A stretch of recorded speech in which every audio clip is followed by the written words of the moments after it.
Sun Politique, les élus de la région ont la parole. Agathe Petit. Bonjour à toutes et à tous. L'invité de Sun Politique aujourd'hui est Madame le maire centre droit de Sautron. Sautron, ce sont 7000 habitants à 10 km au nord-ouest de Nantes. Bonjour Marie-Cécile Gessin. Bonjour.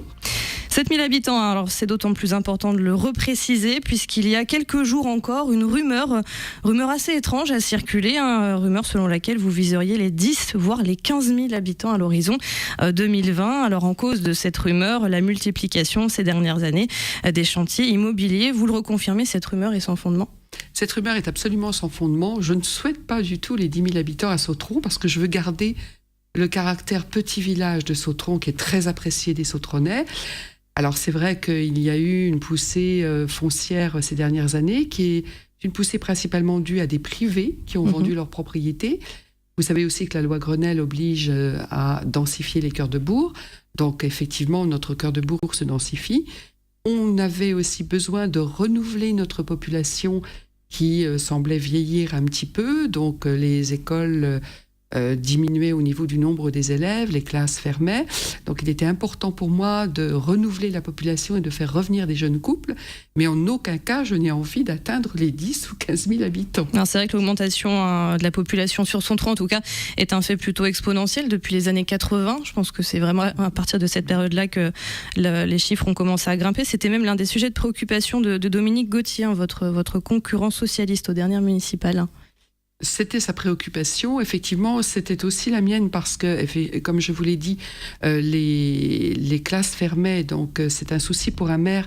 Quand des classes ferment, ça veut dire une population jeune qui diminue, ça veut dire aussi un danger pour le commerce, et puis une population, elle est faite du plus jeune au plus âgé, donc il était important de faire revenir des jeunes couples, et en particulier les enfants de Sautronnais eux-mêmes qui souhaitaient revenir sur Sautron et qui n'avaient pas la possibilité de le faire, et il était important que nous reprenions de la construction. Mais encore une fois, la plupart des constructions qui ont été effectuées sur notre commune sont d'origine privée, c'est-à-dire des propriétaires privés qui ont vendu leurs biens à des promoteurs et qui ont donc construit. Alors on reste dans du raisonnable puisque ce sont du R+2+3, on n'est pas dans des tours de 10 étages à Sautron. Alors, le rajeunissement de la population, mais ça passe aussi par parfois les réseaux sociaux. En mai dernier, vous avez lancé le premier compte Facebook officiel de la ville, compte plutôt actif, vous aussi d'ailleurs, en tant qu'élu. Pourtant, eh bien, on ne peut pas dire que les habitants soient vraiment au rendez-vous. 126 personnes aiment votre page et seulement 23 visites ont été comptabilisées, tout ça en 6 mois. Alors, le constat était le même à Saint-Herblain, qui est sur Facebook depuis 3 mois maintenant. Est-ce qu'on en fait trop avec les réseaux sociaux ? Est-ce que finalement, c'est vraiment utile, nécessaire de créer un compte Facebook ? Alors, d'abord, un petit rectificatif, c'est pas en mai dernier, c'était en septembre dernier déjà, donc c'est très récent. Nous sommes à 131 aujourd'hui, enfin en tout cas hier soir. Je suis très fidèle, je suis le compte Facebook de très près. Je pense que c'est une façon aussi de pouvoir communiquer avec nos concitoyens. Ça n'est pas une obligation, effectivement, mais je crois qu'il faut aussi suivre un petit peu son temps là-dessus. Et nous allons aussi refaire notre site, parce qu'il a besoin d'être un petit peu, je dirais, nettoyé, dépoussiéré. Et puis, il y a aussi toujours tout ce qui est de communication à partir du bulletin municipal, de la lettre mensuelle, qui va être vu également. Mais bon, je ne pense pas qu'on en fasse trop. On est dans une ère où il y a du numérique, où il y a les jeunes aussi. Si on veut faire venir des jeunes sur la commune, il faut aussi un peu de son temps. Donc je pense que c'est indispensable de travailler avec Facebook. J'ai aussi, en mars dernier, créé mon propre compte pour les élections municipales et c'était intéressant de le faire et je pense qu'il faut poursuivre dans ce sens. Donc vous êtes plutôt optimiste sur le nombre de visites de la page Facebook de la ville de Sautron. Ça va se faire connaître petit à petit et ça va évoluer, j'en suis certaine. Pourquoi Facebook et pas Twitter d'ailleurs ? C'est peut-être plus facile à maîtriser Facebook que Twitter, peut-être plus facile. Ça a été une opportunité de prendre Facebook plutôt que Twitter pour l'instant. Et on ne peut pas courir 36 lièvres à la fois non plus. Faisons déjà bien Facebook et ensuite on verra pour Twitter. Alors c'est une proposition qui a été faite par le gouvernement très récemment, taxer les résidences secondaires. Alors dans l'agglomération nantaise, 23 communes sont concernées. Sautron est sur la liste. Alors quand on parle de résidence secondaire, c'est vrai qu'on imagine toujours un petit peu des maisons au bord de la mer, en tout cas dans des zones touristiques. Est-ce qu'il y a beaucoup de résidences secondaires à Sautron ? Il y en a un petit peu, mais je ne pense pas qu'on en ait autant que ça. Quant à la taxation des résidences secondaires, pour l'instant c'est un sujet que je n'ai pas du tout évoqué. On verra en son temps. C'est l'occasion, on va en parler ce matin. Oui, c'est l'occasion d'en parler ce matin, mais nous en discuterons avec mon bureau municipal. Je ne prendrai pas cette décision seule si nous le faisons, et je ne suis pas sûre aujourd'hui du tout que j'ai envie de le faire. Et puis encore une fois, nous ne sommes pas terriblement concernés par ça. Sautron, c'est une ville où on habite en permanence, c'est pas une ville de résidence secondaire. Mais sur le principe, vous seriez d'accord éventuellement pour taxer les propriétaires de ces résidences secondaires ? Non, je ne suis pas nécessairement pour le principe de taxer ces résidences secondaires. Et je crois que c'est un faux problème.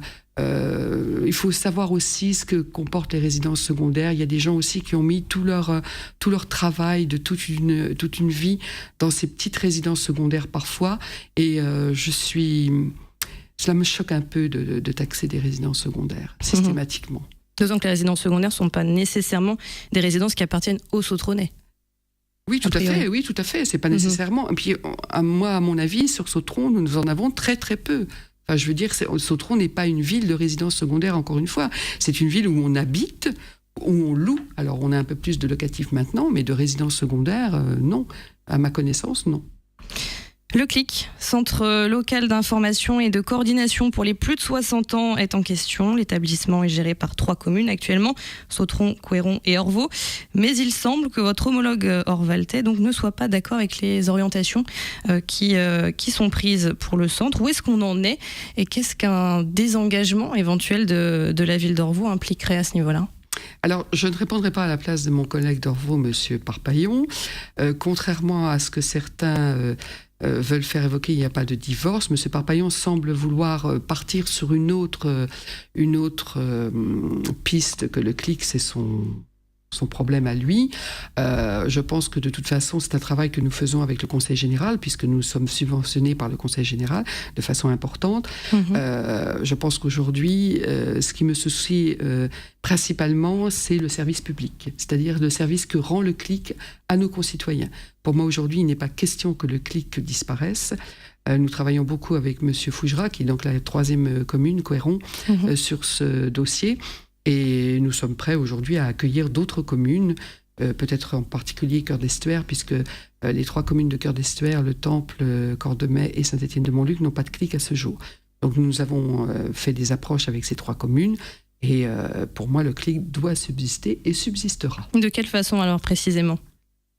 Nous ferons des approches avec Cœur d'Estuaire et puis... et quand on parle des orientations, justement ? Je ne suis pas pour que Orvault s'en aille. Si Orvault veut rester, il n'y a pas de problème. Bon, je pense qu'il y avait un problème financier derrière, mais la participation des communes n'est quand même pas énorme. Il y avait un problème d'équilibre de communes. Je pense aussi que M. Parpaillon souhaitait que la répartition soit faite d'une autre façon, mais je pense qu'il vous en parlera si vous le recevez, parce que je ne peux pas et je ne veux pas parler à sa place. Quand est-ce qu'on en saura plus concrètement ? Les décisions sont prises quand ? Le calendrier ? Nous travaillons avec le Conseil général là-dessus, puis la préfecture aussi, je pense qu'il y a son mot à dire. Je pense que d'ici la fin de l'année, le problème sera résolu définitivement. Avec Guylaine Friard, Sautron est l'une des 5 communes de Loire-Atlantique à avoir vu l'entrée du Front National dans son conseil municipal en mars dernier.